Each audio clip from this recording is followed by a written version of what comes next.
కావ్యని ఇంటికి తీసుకురావడానికి వెళ్లిన రాజ్కి యాక్సిడెంట్ చేసిన రాహుల్ నిజ స్వరూపం సాక్ష్యాలతో బయటపెట్టిన స్వప్న శృతి. ఇంతకు ఏం జరిగింది?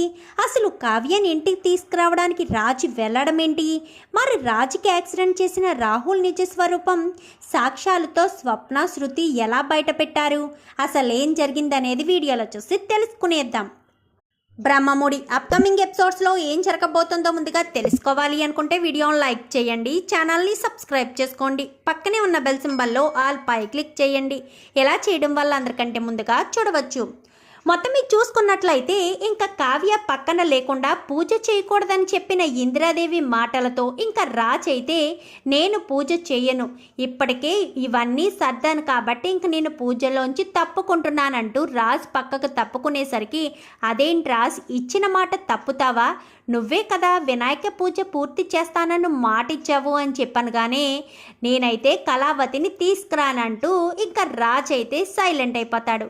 ఇంకా చేసేదేముంది చిట్టి, ఏదో ఒక పరిష్కారం ఆలోచించు అనగానే ఇంకా రాములు వారు పక్కన సీతాదేవి లేకపోతే యజ్ఞం ఆపేయలేదు కదా, కాంచన సీతను పక్కన కూర్చోపెట్టుకుని మరీ యజ్ఞం పూర్తి చేశారు. ఇంకా రాజ్ కూడా అలాగే కావ్యకు సంబంధించిన చీరను తీసుకొచ్చి పక్కన పీట మీద కూర్చోపెట్టి ఇంకా తను కూడా పూజ చెయ్యాలి అని చెప్పి ఇంద్రాదేవి చెప్పేసరికి నేను ఒప్పుకోను అని చెప్పి రాజ్ అంటాడు. ఒప్పుకోవా, ఇలాగివి బావా కర్ర అంటూ కర్ర తీసేసరికి రాజ్ అయితే వచ్చి పీటల మీద కూర్చుంటాడు. అమ్మ స్వప్న వెళ్ళి రాజ్కి కావ్య పట్టు చీర తీసుకొచ్చి రాజ్ పక్కన పెట్టు అని చెప్పనేసరికి సరే అని పెట్టడం, పక్కనే కూర్చుని అపర్ణ మొత్తం పూజ చేయడం అంతా కూడా చేస్తుంది. చెప్పేసరికి ఇంకా అపర్ణకైతే కావ్య రాజ్ ఇద్దరూ కలిసి పూజ చేస్తున్నట్టే అనిపిస్తుంది. ఇంక ఈలోపు కనకమైతే అపర్ణని చూడడానికి వచ్చేసరికి పక్కన పట్టుచీర చూసి కావ్య లేకపోయినా కావ్యను పక్కన పట్టుచీర రూపంలో పెట్టుకుని మరీ అల్లుడు గారి పూజ చేశారు అంటూ ఇంకా కనకం మురిసిపోతూ ఉంటుంది. ఏంటి పిలవని పేరంటానికి వచ్చావు? ఇక్కడికి వచ్చి నీ కూతురు అక్కడ ఎలా బాధపడుతుందో ఇక్కడ వాళ్ళందరికీ చెప్పి మనసు మార్చి మళ్ళీ నీ కూతుర్ని ఇంట్లోకి తీసుకురావడం కోసమా అని చెప్పాను. కానీ నా కూతుర్ని ఇంట్లోకి తీసుకురావడానికి నేను ఏమీ ఇక్కడికి వచ్చి నాటకాలు ఆడవలసిన అవసరం లేదు. నా కూతురు ఇక్కడ లేకపోయినా కానీ తన చీరను పక్కన పెట్టుకుని మరీ నా అల్లుడు గారు పూజ చేశారు. నా కూతురు తన చేతులతో ఎంతో ఇష్టపడి చేసిన విగ్రహం ఇక్కడికి వచ్చింది, నా కూతురు రాదా ఏంటి అని చెప్పి ఇంకా కనకం చెప్పేసరికి ఒక్కసారిగా రాజు షాక్ అవుతాడు. ఇది కావ్య చేసిన విగ్రహమా? కావ్య చేసిన విగ్రహం నాకు ఎలా నచ్చింది అంటే కావ్య మనసు నా మనసు ఒకటేనా? కావ్య నేనే తప్పుగా అర్థం చేసుకున్నానా అని చెప్పి ఇంకా ఆలోచిస్తూ ఉండగా ఏంటి రాజ్, దేని గురించి ఆలోచిస్తున్నావు? కావ్య గురించేనా? కావ్య మనసు నీ మనసు ఒక్కటి కాబట్టే కదా కావ్య ఏ విగ్రహాన్ని అయితే చేసిందో అదే నువ్వు కావాలని మరి 10,000 రూపాయలు పెట్టి మరీ విగ్రహాన్ని కొనుక్కొని తీసుకొచ్చావు. నీకు కావ్య అంటే ఎంత ఇష్టమో అర్థమవుతుంది. ఎప్పటికైనా అర్థం చేసుకో, కావ్య ఏ తప్పు చేయదు రాజ్. నా విషయంలో అస్సలు నిర్లక్ష్యంగా ఉండదు. ఏదో జరిగింది, మనకి తెలియకుండా ఏదో చేస్తున్నారు. నాకు తెలిసి మీ రుద్రాని అత్తే ఏదో ప్లాన్ చేసి ఉండొచ్చు, లేదంటే ఎప్పుడూ లేనిది డైలీ వేసుకునే ట్యాబ్లెట్లే కదా. అలాంటి తప్పుడు నాకు ఎందుకు బీపీ ఎక్కువగా అయిపోతుంది? కావ్య అదే సమయానికి లేకుండా ఫేక్ కాల్ రావడం ఏంటి? అంత ఫేక్ కాల్ వచ్చి మరి కావ్యను బయటికి పంపించే అవసరం ఎవరికి ఉంది? ఆలోచించు రాజ్, కావ్యను బయటకి గెంటేయడమే వాళ్ళకి అవసరమేమో, అందుకోసమనే ఇదంతా ప్లాన్ చేశారేమో ఒక్కసారి ఆలోచించనగానే ఇంకా రాజ్ అయితే ఆలోచిస్తూ ఉంటాడు. కావ్య ఎప్పుడు కూడా నిర్లక్ష్యంగా ఉన్నది లేదు, కానీ ఇప్పుడు నిర్లక్ష్యంగా ఉండేలా ఎవరు చేశారు? కావాలని ఇదంతా ప్లాన్ చేసినట్టున్నారు. వాళ్ళ ప్లాన్ని తిప్పి కొట్టాలి అంటే నేను కావ్యను తీసుకురావాలి అని చెప్పి వెంటనే ఇంకా అపర్ణ దగ్గరికి వెళ్తాడు రాజు. సంతోషంగా వెళ్తాడు, ఎందుకంటే ఇదంతా గదిలో కూర్చుని ఆలోచించుకుని సంతోషంగా వెళ్ళేసరికి ఏంటి రాజు ఇంత సంతోషంగా అపర్ణ గదిలోకి వెళ్తున్నారు అనుకుంటూ వెనకాలే రుద్రాణి అయితే వెళ్ళేసరికి మమ్మీ కావ్యతో తీసుకురావడానికి ఇప్పుడే వెళ్తున్నాను, ఈ పండగ పూట వినాయకుడు వచ్చినట్టే కావ్యను కూడా తీసుకువస్తాను అంటూ రాజ్ వెళ్ళేసరికి రుద్రాణి మాటలైతే వింటుంది. ఒక్కసారిగా షాక్ అవుతుంది. గబగబా గదిలోకి వచ్చేస్తుంది. ఇప్పుడు రాజ్ వెళ్ళి కావ్యని తీసుకొచ్చేస్తే మళ్ళీ ఇద్దరు ఒకటైపోతారు కదా. రాజు తప్పు తెలుసుకున్నాడు, తనంతటి తానే వెళ్ళి తీసుకొస్తానంటే కావ్య వచ్చే వరకు అస్సలు వదిలిపెట్టడు.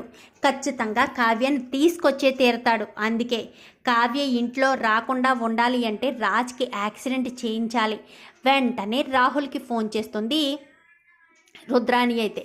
రాహుల్కి ఫోన్ చేసేసరికి ఏం చేస్తున్నావు అంటూ మాట్లాడేసరికి ఇంకా రాహుల్కి ఏదో చెప్తూ ఉంటుంది. ఏంటి ఆఫీస్కి వెళ్ళిన కొడుకు ఏం చెప్తుంది అంటే కొడుకుని ఏదైనా చెయ్యమని చెప్తుందా, ఏదైనా చేయమని చెప్తే ఆ విషయం నేను ఎలా తెలుసుకోవాలి అని స్వప్న ఆలోచించి వెంటనే శృతికి ఫోన్ చేస్తుంది. ఫోన్ చేసేసరికి చెప్పండి మేడం అనగానే నా మొగుడు ఏం చేస్తున్నాడు అనగానే ఏదో చేస్తున్నారు మేడం ఫోన్లో అని చెప్పనేసరికి ఇప్పుడు నా మొగుడికి ఒక ఫోన్ వస్తుంది, ఆ ఫోన్లో ఏం మాట్లాడుతున్నాడు అనేది నాకు తెలియాలి. ఇప్పుడు నువ్వు వెళ్ళినా కానీ మాట్లాడు, అందుకే గదిలోకి వెళ్ళినట్టే వెళ్ళి అక్కడ ఏం జరుగుతుందో తెలుసుకోవడం కోసం ఏదైనా ఎక్కడో చోట వీడియో ఆన్ చేసి పెట్టు, ఫోన్ కూడా సైలెంట్లో పెట్టాను కానీ సరే మేడం అని చెప్పి సార్ ఫైలు అని చెప్పేసరికి ఫైలు అలా చేతికిస్తూ కింద పడేస్తుంది. పడేయడంతో వెంటనే వీడియో కాల్ ఆన్ చేసేసి అక్కడ ఒక ఫ్లవర్ వాజ్ ఉంటే ఫ్లవర్ వాజ్ సెంటర్లో పెట్టేస్తుంది. ఓన్లీ కెమెరా మాత్రమే సైడ్ నుంచి కనిపించేటట్టు రాహుల్ కనిపించేటట్టుగా పెట్టేస్తుంది. పెట్టేసి సరే సార్ అని అక్కడి నుంచి వెళ్ళిపోతుంది ఈ శృతి అయితే. వెళ్ళిపోయేసరికి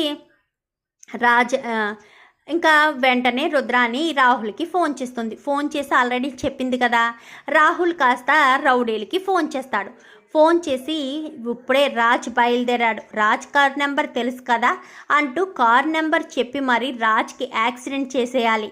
రాజ్ ఏ ఏరియాలోంచి వెళ్తాడు, ఎక్కడి నుంచి వెళ్తాడు, ఎక్కడికి వెళ్తాడు అనేది నేను మొత్తం చెప్తున్నాను, జాగ్రత్తగా వినండి అంటూ మొత్తం అంతా కూడా చెప్పుకొస్తాడు. కావ్య వాళ్ళ ఏరియాలోకి వెళ్తాడని, రాజ్కి గట్టిగా యాక్సిడెంట్ అయ్యి చచ్చిపోయే పరిస్థితి వచ్చినా పర్వాలేదని చెప్పేసరికి ఇంకా ఒక్కసారిగా రాజ్కి సరే సార్ అని చెప్పాను కానీ రాజ్కి యాక్సిడెంట్ అయితే చేసేస్తారు. చేసేయడంతో ఇంకా అందరూ కూడా రాజ్కి యాక్సిడెంట్ అయిందని కావ్యకు కూడా ఫోన్ రావడంతో గబగబా కావ్య హాస్పిటల్కి వెళ్తుంది.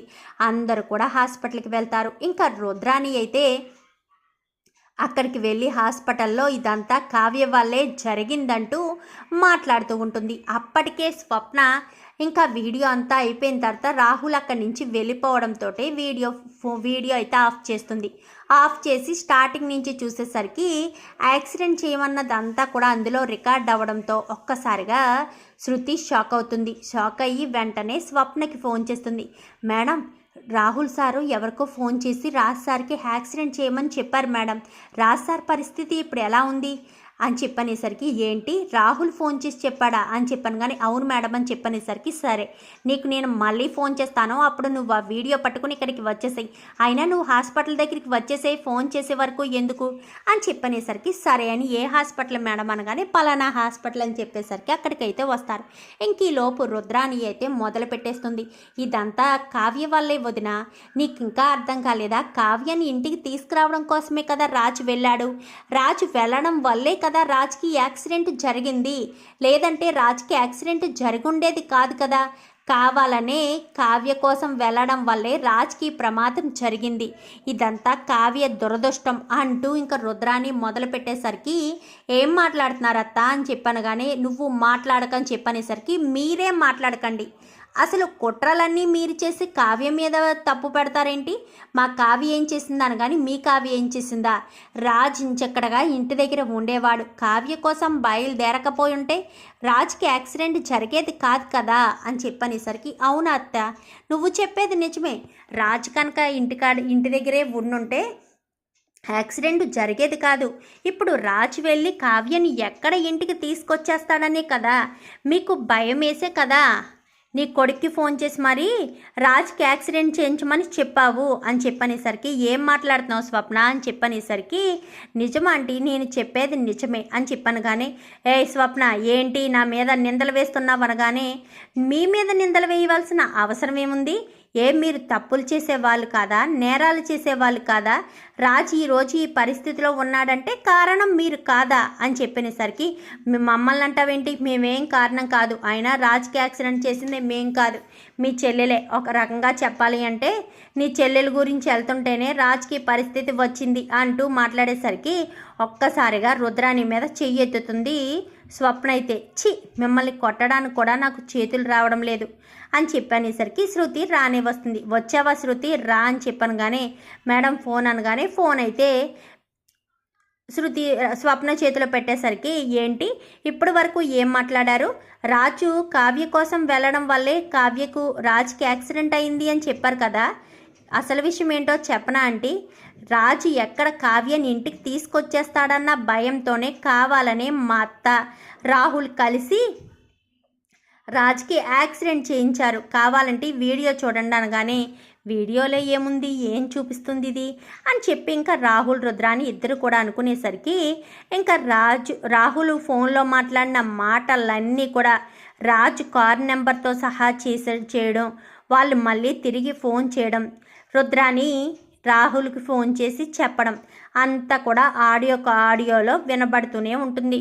ఇంకా రాహుల్ అయితే ఇంక ఈ ఆస్తి మొత్తం నాదే, ఈ ఆస్తిని ఇంకెవరూ కూడా నా నుంచి దూరం చేయలేరు, ఎలాగా కావ్య ఇంటికి రాదు, రాజు శాశ్వతంగా పైలోకాలకి వెళ్ళిపోతాడు, ఎలాంటి ఇబ్బంది ఉండదని చెప్పి ఇదంతా ప్లాన్ చేసినట్టు వర్కౌట్ అయితే ఏ గొడవ ఉండదు అని చెప్పి ఇంకా పగటి కళలు కంటూ ఉంటాడు రాహుల్. అయితే అదంతా కూడా వీడియోలో రికార్డ్ అయ్యేసరికి ఇంకా అపర్ణ అయితే రాహుల్ చంప చెల్లు అనిపిస్తుంది, ఇదంతా మీ అమ్మ చెప్పబట్టే కదా చేశావు అంటూ రుద్రాణిని కూడా ఒక్క దెబ్బ కొట్టేసరికి రుద్రాణి కాస్త సైలెంట్ అయిపోతుంది.